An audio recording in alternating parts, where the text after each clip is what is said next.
ولایت کا plate form میں بھی کیا یہ باتیں سکھائی جاتی ہیں؟ ولایت کے پلیٹ فارم میں جو باتیں بتائی جاتی ہیں، اللہ کیا کرتا ہے وہ ولایت میں بتایا جاتا ہے۔ چنانچہ آپ نے پرسوں خضر کا واقعہ جو میں نے بتایا وہاں آپ کو بتا دیا، موسیٰ علیہ السلام نبی ہونے کے باوجود خضر کے پاس دوڑتے ہیں اور خضر جو باتیں کرتے ہیں پوچھتے ہیں یہ کیوں کیا، یہ کیوں کیا، کشتی کو کیوں توڑ دیا، بچے کو کیوں مار دیا، دیوار کو کیوں اٹھا دیا؟ تو حضرت فرماتے ہیں کہ وہ یہ کام میں اپنے طرف سے نہیں کیا، جن باتوں پر تم صبر نہیں کر سکتے میرے پاس رہتے کیوں ہو؟ صبر کے ساتھ صحبت ہونی چاہیے، اور اگر صبر نہیں ہو سکتا تو صحبت بھی میں تم سے نہیں ہو سکتی۔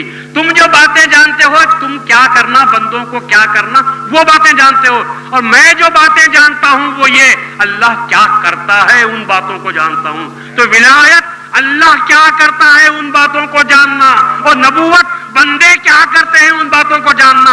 اب بتاؤ نبوت افضل ہوئی کہ ولایت افضل ہوئی؟ اور مہدی موعود اسی ولایت کے خاتم ہے، تو پھر ولایت کا مقام کیا ہوا، مہدی موعود کا مقام کیا ہوا، کون سمجھا سکتا ہے؟ میری زبان تو عاجز ہے کہ میں شریعت کے حد میں رہتے ہوئے اگر بات کرنا چاہوں تو میری زبان تو عاجز ہو جاتی ہے کہ مہدی موعود کا کیا مقام میں آپ کے سامنے بیان کروں۔ میں مقام بیان نہیں کر سکتا۔ ہاں ایک ہندو نے مقام بیان کیا ہے، مہدی کے موعود کا مقام بیان کیا ہے، تو مسلمان تو نہیں کر سکتا تھا۔ جیسلمیر میں جب ایک بیل بیمار ہو گیا، مرنے کے قریب ہو گیا، صحابہ نے مہدی موعود کی خدمت میں آ کر کہا کہ صاحب ایک بیل مرنے کے قریب ہے۔ آپ نے فرمایا فوراً اس کو ذبح کرو، مردار کرنا جائز نہیں ہے، ذبح کرو اس کو کھا جائے گی۔ لوگوں نے کہا کہ اس کو مارا نہیں جا سکتا، جیسلمیر میں جو راجا ہے وہ اتنا سخت ہے کہ کسی کو گائے کو بیل کو یہاں پر ذبح نہیں کیا جا سکتا۔ حضرت نے فرمایا کہ مردار بنانے سے تو بہتر یہ ہے کہ اسے حلال کر دو۔ لوگوں نے حکم کی تعمیل میں فوراً اترے اور اس کو ذبح کر دیا۔ شدہ بات راجا کے پاس پہنچتی ہے، غصے میں بھرا ہوا لشکر کو لے کر آتا ہے کہ کون قوم ہے کہ ہماری مملکت میں، ہماری ریاست میں ہمارے احکام کو توڑنے والی ہے اور ہمارے گائے کو، ہمارے بیل کو مارنے والی ہے؟ کیا ان لوگوں کو ہمارے احکام نہیں پہنچے تھے؟ تو کہا آپ سنا تو دیا تھا، ان کو خبر بھی تھی ان باتوں کی، آپس میں کچھ بحث تکرار بھی ہوئی، پھر بھی اس کو کاٹا گیا ہے، ان کے امیر یا سالار کے کہنے پر کاٹا گیا ہے۔ تو وہ غصے میں بھرا ہوا انتقام لینے کی غرض سے، بلکہ اس پوری قوم کو برباد کرنے کی غرض سے جب وہ آ جاتا ہے، اور جب کے بعد جب ملاقات ہوتی ہے سب سے پہلے حضرت مہدی موعود علیہ السلام کو جب اطلاع ملتی ہے کہ راجہ ملنے کے لیے نہیں بلکہ راجہ ختم کرنے کے لیے پوری قوم کو آیا ہوا ہے، مہدی موعود علیہ السلام اپنے کمرے پر سے چک کو ہٹاتے ہیں اور باہر تشریف لاتے ہیں۔ جیسے ہی راجہ کی نظر مہدی موعود پر پڑتی ہے، اس نے مہدی موعود کی حقیقت کو یوں بیان کیا، میں کس سے لڑوں؟ گائے کو پیدا کرنے والے نے گائے کو مارا ہے۔ کیا انوار تجلیات!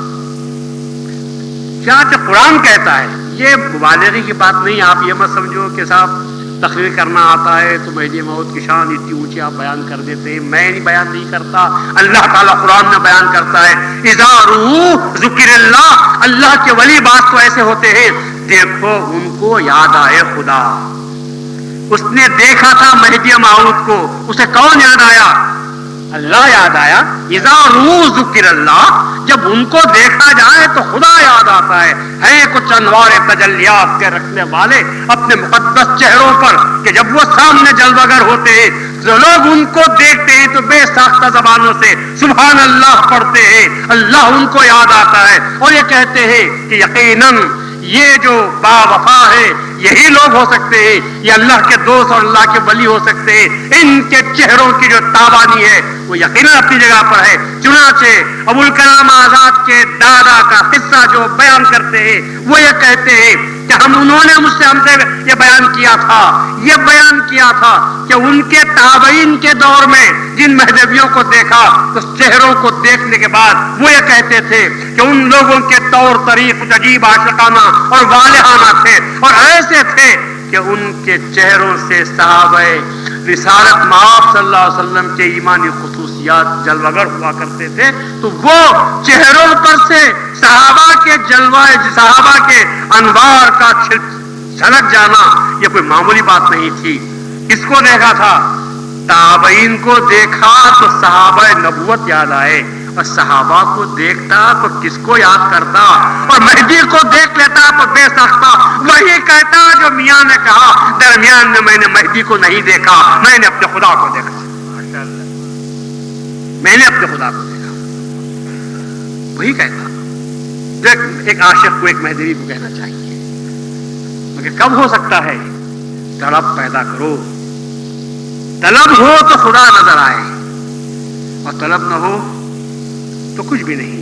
اسی دربار کا قصہ ہے، بادشاہ کے دربار کا واقعہ ہے کہ جب پہنچے اور بحث ہوئی دیدار خدا کے بارے میں، قرآن، حدیث، نقلیات، عقلیات، منقولات، معقولات سب پیش ہوئے، لیکن علماء کو نہ ماننا تھا، نہ مانے۔ انہوں نے کہا کہ اللہ کا دیدار تو دنیا میں ہو ہی نہیں سکتا۔ تو حضرت نے فرمایا کہ آج رات ایک دعوت کا انتظام ہو، تمام علماء کو روک لیا جائے، مرغن غذائیں دی جائیں جس میں تیل اور گھی کا استعمال زیادہ ہو، اور دعوت خوب کھلائی جائے۔ شاہی دسترخوان پر تمام علماء کو دعوت دی جاتی ہے۔ یہ علماء تو دستر کے بلاوڑی ہوتے تھے۔ جب انہوں نے سنا کہ شاہی دسترخوان پر ہم کو دعوت دی جا رہی ہے تو سب کی باتیں کھل گئیں، سب کے منہ سے راڑ ٹپکنے لگی، اور سب ہاتھ دھو کر چڑھ بیٹھے اور ڈٹ کر خوب کھایا ان مرغن غذاؤں کو جس میں گھی کا استعمال خصوصیت کے ساتھ زیادہ کیا گیا تھا۔ اور اس کے بعد حضرت نے فرما دیا کہ ایسا کرنا چاہیے کہ کھانا تو خوب کھلاؤ، لیکن پانی پر پابندی عائد کر دی جائے، کسی کو پانی کا خطرہ نہ ملے۔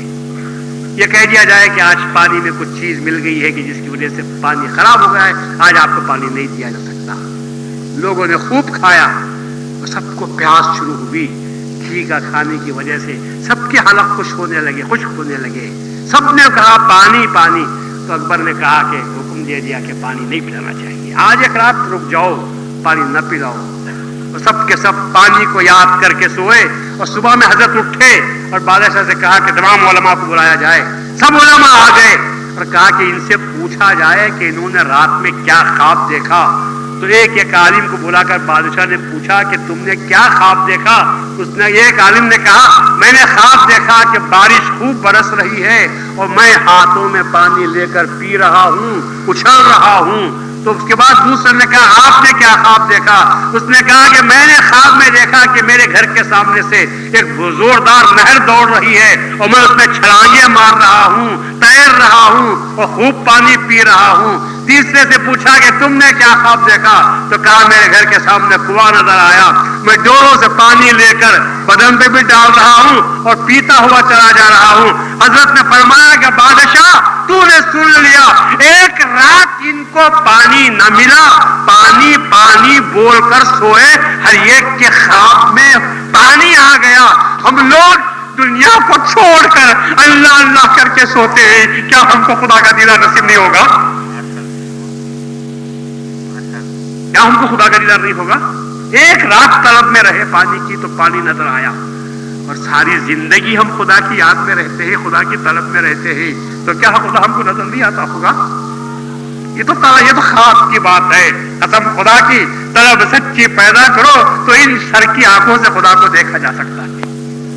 فقط طلب کی ضرورت ہے، مرشد کی صحبت کی ضرورت ہے۔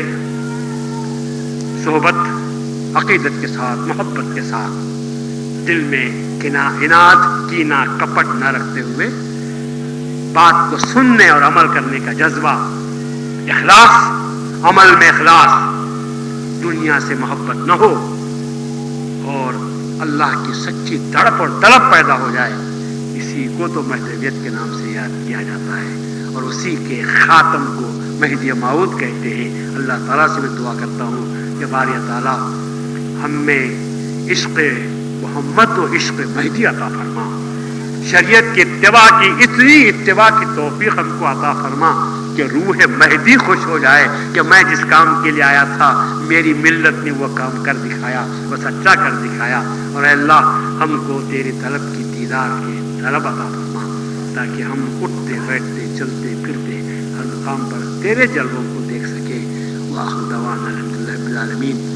میلاد کمیٹی کا شکریہ کہ جو ہر سال کی طرح اس سال دعوت دیتے ہیں، اس سال انہوں نے دعوت دی، اور عوام کا تو میں کیا شکریہ ادا کروں، کس زبان سے شکریہ ادا کروں کہ وہ کثیر تعداد میں، سینکڑوں نہیں روزانہ ہزاروں کی تعداد میں لوگ آتے ہیں اور آج مجلس کو آباد کرتے رہتے ہیں۔ اے اللہ ان تمام تیرے خلیفے کو چاہنے والے، تیرے محبوب کے چاہنے والوں کو اللہ اس چمن کو اسی طرح شاد و آباد رکھ، ان کے دلوں کے اعتقاد کے عقیدت کے چمن کو اے اللہ اسی طرح پربہار بنا دے، کبھی اس چمن میں خزاں نہ آنے پائے، اور ان کی محبت و عقیدت میں اور اضافہ کر دے، اور وہ ڈبوئی سے، بھروچ سے، بڑودے سے، میاں گاؤں سے، اور جموں سے، آمود سے، دوسرے نسواڑی سے، سراکلا سے، مختلف مقامات سے، اطراف اپناف کی بوڑیلی سے، جو حضرات حضرت مہدی موعود علیہ السلام کے نام کی محبت میں اپنی اپنی دکانوں کو بند کرتے ہوئے،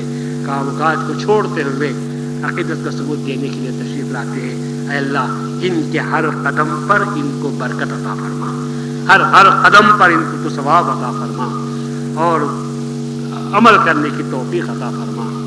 اور اب میلاد کمیٹی سے میں ادباً خواہش کرتا ہوں کہ اب میں بہت بوڑھا ہو گیا ہوں، تھک بھی گیا ہوں، آپ دیکھ رہے ہیں اٹھنا بیٹھنا مجھے مشکل ہے، دشوار ہو گیا ہے، تو مجھے معاف کر دیں اور کسی اچھے آدمی کا آپ انتظام کر لیں۔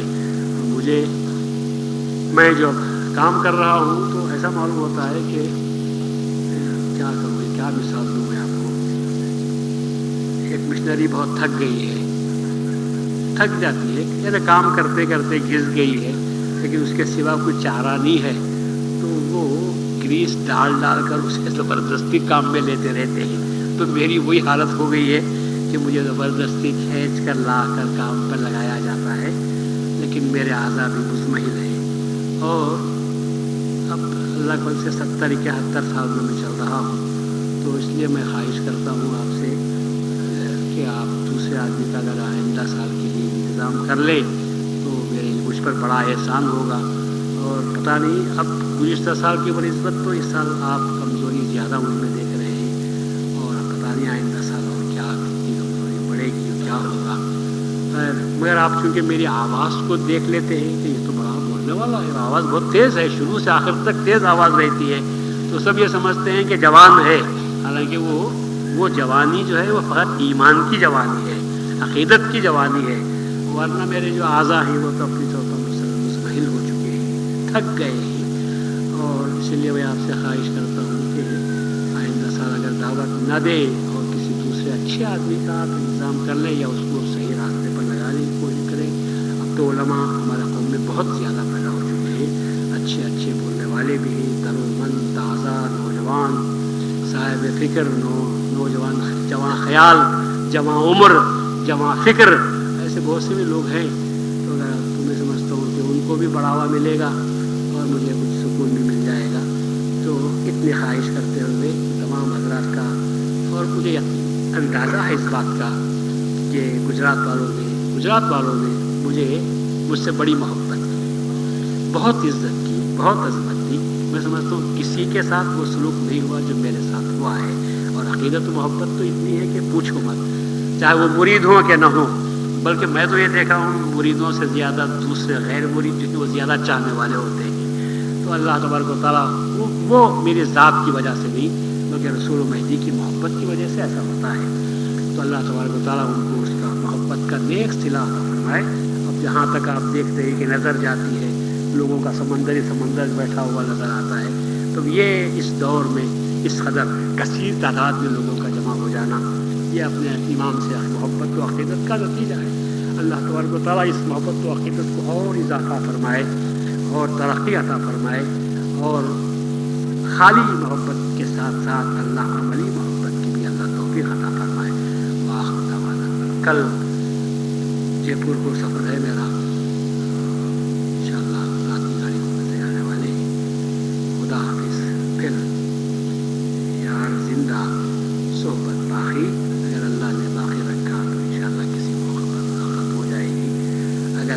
مل جائے تو سلام کر لینا، نہ ملے تو دعائے مغفرت